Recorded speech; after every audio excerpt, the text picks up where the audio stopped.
step is a distinct honor. This is a privilege.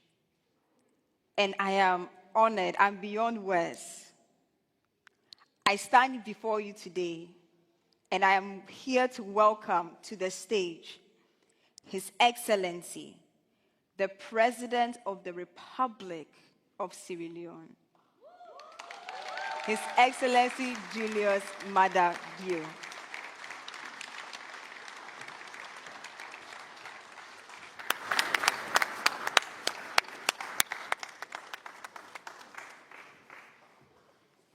Thank you very much. Let's sit down, please.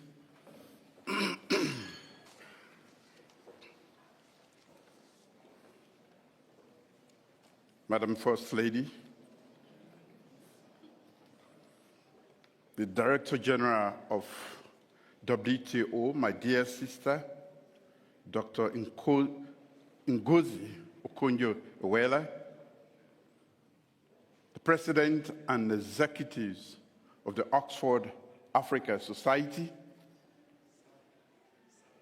Dean of the Blavatnik School of Government, Professor Nari Woods, fellow Africans, distinguished ladies and gentlemen, I bring you warm greetings from the Republic of Sierra Leone, our beautiful country on the stunning West African coast. As we gather here today at the prestigious Oxford Africa Conference on the eve of Africa Day, I am struck by a profound contradiction. For centuries, ladies and gentlemen, the narrative of Africa has been shaped by outsiders. Our beloved continent, the cradle of humanity and home to ancient civilizations, bear immense cultural wealth.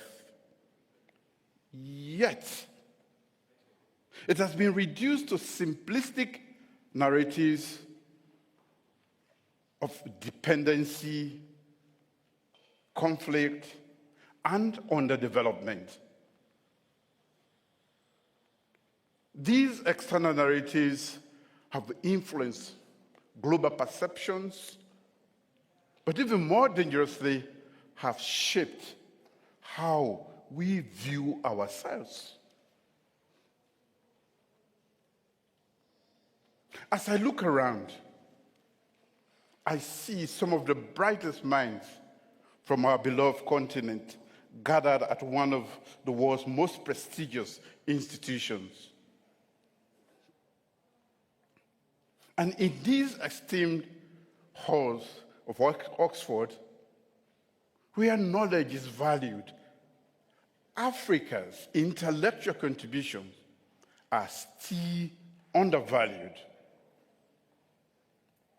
Our perspectives marginalized, and our agency questioned. Distinguished ladies and gentlemen, this is our reality. A continent of 1.3 million people, with the youngest population in the world, vast natural resources, boundless creativity, still struggles to control its narrative and shape its future. But I see a profound shift, ladies and gentlemen, and I hope you see it too. From Cape Town to Cairo, Freetown to Djibouti, Africans are awakening to the power of what I call quotidian African agency. And that is our capacity to make choices, act independently, and shape our destinies. This daily African agency involves farmers using innovative agricultural techniques, entrepreneurs developing solutions for local challenges, artists reclaiming our cultural narratives, and students questioning established norms while envisioning new possibilities. The Oxford Africa Society embodies this awakening. And I say thank you to you. Since the 1950s, the winds of decolonization swept across our continent, you have evolved from mere student club to a powerful community of change agents. I congratulate you. In an environment where it will be easy to become absorbed in academic pursuit or distance yourself from the challenges facing our continent, you have instead discovered your mission and fulfilled it faithfully. This year's theme, Changing Narratives, Vision, Action, and Transformation of Africa, recognizes that we stand at a crossroads. This year, the African Union's focus on reparation acknowledges historical injustices while confronting contemporary challenges of economic exclusion and marginalization in global decision-making.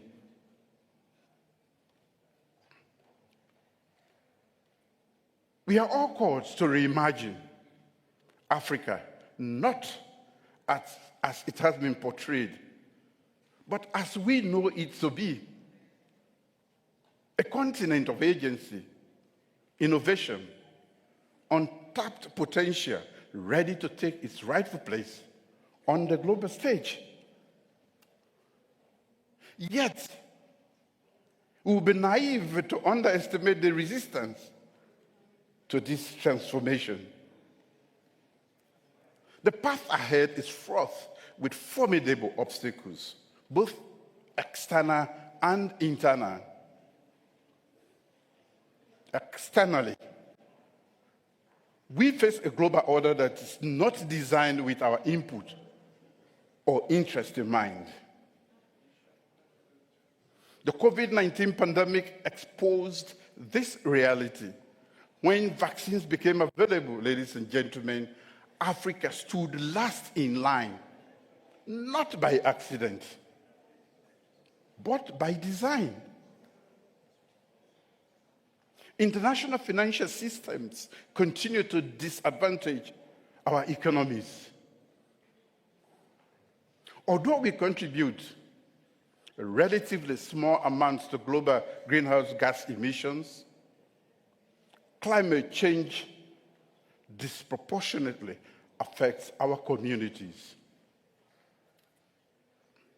And global media persist in portraying our continent through a lens of poverty, conflict, and helplessness. Madam President, distinguished ladies and gentlemen, internally, we must confront uncomfortable truths. Rising debt levels threaten our economic sovereignty. Food insecurity challenge our most basic resilience.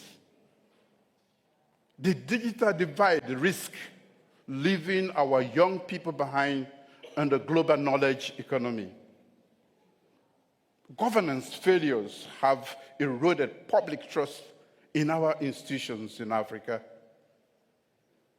And all too often, our 54 nations speak with 54 different voices on global stage, diluting our collective influence. Perhaps most insidiously, We struggle against internalized narratives that limit our imagination of what African can truly be. After generations of being told what we cannot do, some have begun to believe it. These challenges can seem overwhelming. They might tempt us to retreat into the comfort of familiar patterns or seek external saviors. But there are no external saviors. But this is precisely what the old narrative would have us do. I stand before you today, not with easy answers, but with a powerful guiding principle. African agency. This principle, the insistence that Africans must be the primary architects of Africa's future, can illuminate our path forward. African agency is not merely a philosophical concept, but a practical approach to development, governance, and international relations. It demands that we move from being policy takers to policy makers, from consumers of others' solutions to creators of our own. In Sierra Leone, we have embraced this principle through our National Development Plan, which centers on 5 transformative game changers. 1, feed Salone, that is food security. This is our comprehensive strategy for food security and agro-industrial transformation, which puts our farmers at the center of our economic future. 2 is human capital development. Our bold reforms in education and healthcare that prepare our people to participate in the global knowledge economy and help shape it. 3, the youth employment scheme to create dignified, sustainable jobs that harness the creativity and energy of our young population. Technology and infrastructure development, using digital transformation to catch up and leapfrog traditional development stages. 5, public service reforms to enhance governance and service delivery to rebuild trust between citizens and government.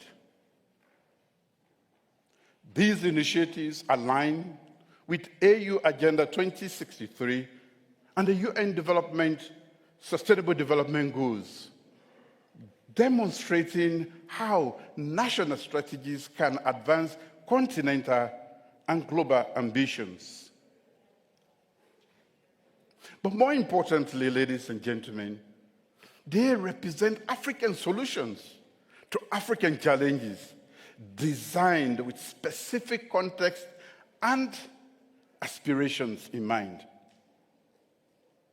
Ladies and gentlemen, if the African agency is our compass, then what is our map? How do we translate this guiding principle into concrete action? Our plan must operate simultaneously at multiple levels, from the individual to the continental, from the cultural to the economic. First, we must assert our epistemic agency. And I say that again. We must assert our epistemic agency. Africans must lead knowledge production about Africa. This involves decolonizing education, prioritizing indigenous knowledge systems, and ensuring that African voices are adequately represented in global intellectual discussions. As Nelson Mandela once asserted, and I quote, "Education is the most powerful weapon which you can use to change the world." End of quote. By reclaiming our intellectual sovereignty, we lay the foundation for all other forms of agency. Second, we must institutionalize African agency in science, technology, engineering, and mathematics, promoting our continent's role in and advancing these fields. Africa has produced innovations that address unique African challenges, including mobile platforms and medical diagnosis suited for resource-limited environments. We must scale these successes through increased investment and cross-border collaboration in the continent. Third, we must assert African agency in key economic sectors like agriculture, extractive, and trade. The African Continental Free Trade Area represents a historic chance to boost intra-African trade from its current levels to create millions of jobs and develop regional value chains. Fifth, we must cultivate a Pan-African vision that transcends colonial boundaries and fosters solidarity among African peoples and diaspora communities.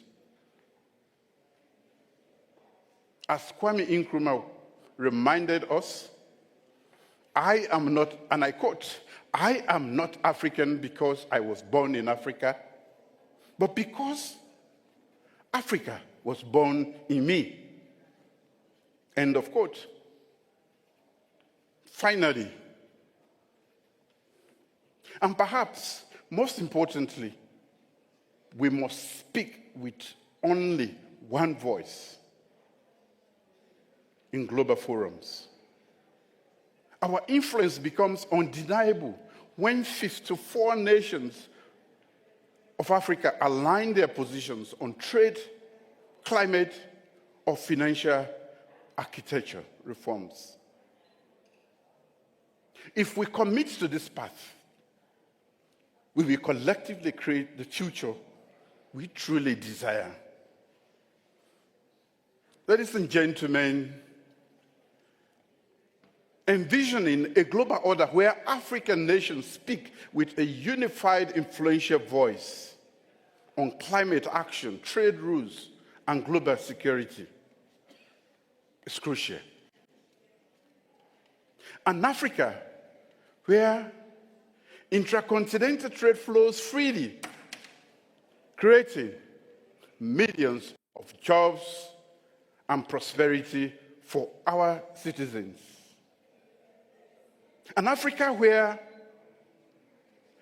innovations address African challenges and scale globally. Ladies and gentlemen, imagine a world where international financial institutions reflect Africa's economic weight and development priorities, where digital technologies link the most remote villages to global markets and knowledge. Imagine a continent where governance is transparent, responsive, and where citizens trust their institutions. An Africa where development initiatives effectively reach the most vulnerable populations. Ladies and gentlemen, this is not a far-off utopia. The fundamental elements are already being assembled through initiatives like the AFCFTA, the APRM, and various regional integration efforts. The critical question is not whether this future is achievable, but whether we will act with enough urgency, unity, and strategic vision to realize it. Changing the narrative about Africa involves more than just a shift in perceptions. It is about fundamentally transforming our realities. It is about building the Africa we want and shaping the international order we deserve.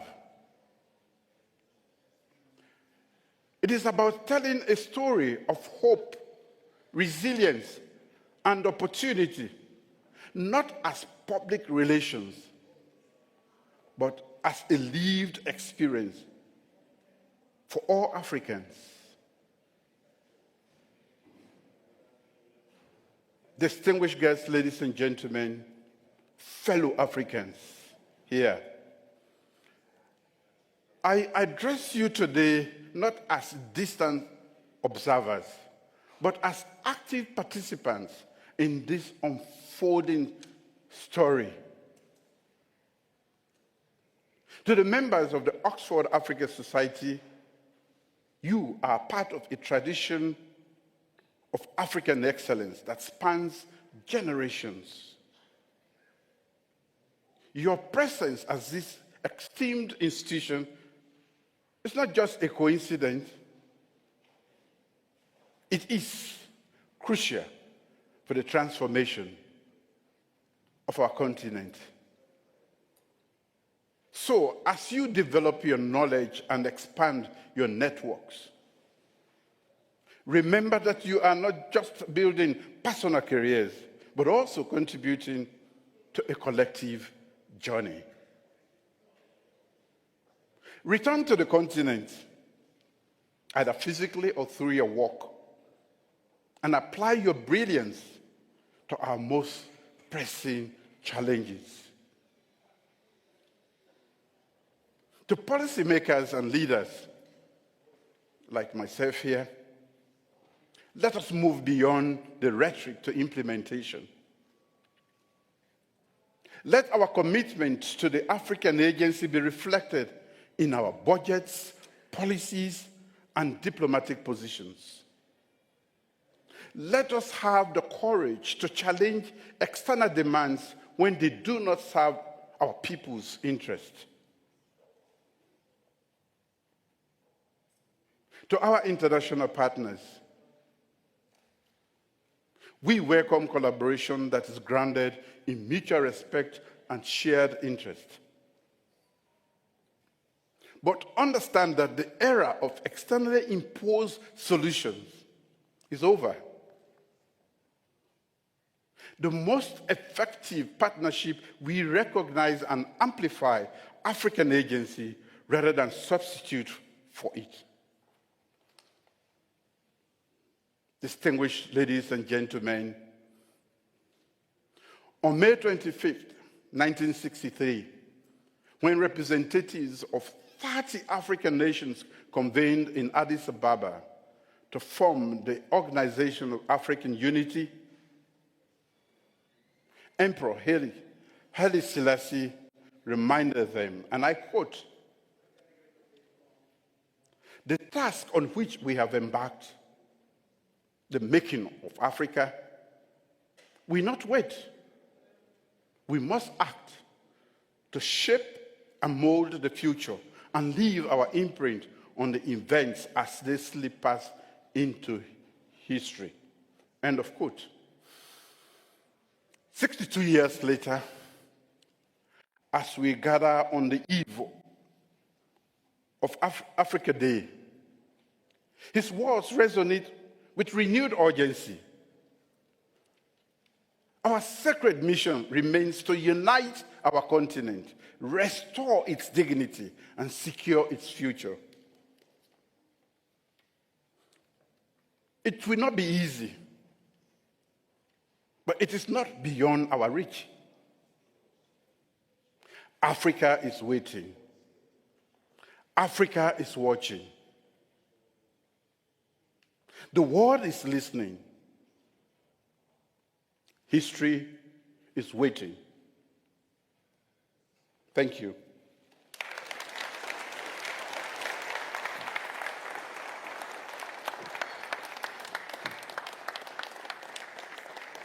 Thank you. Congratulations. Thank you. His Excellency, the 5th President of Sierra Leone, His Excellency Julius Maada. Such an excellent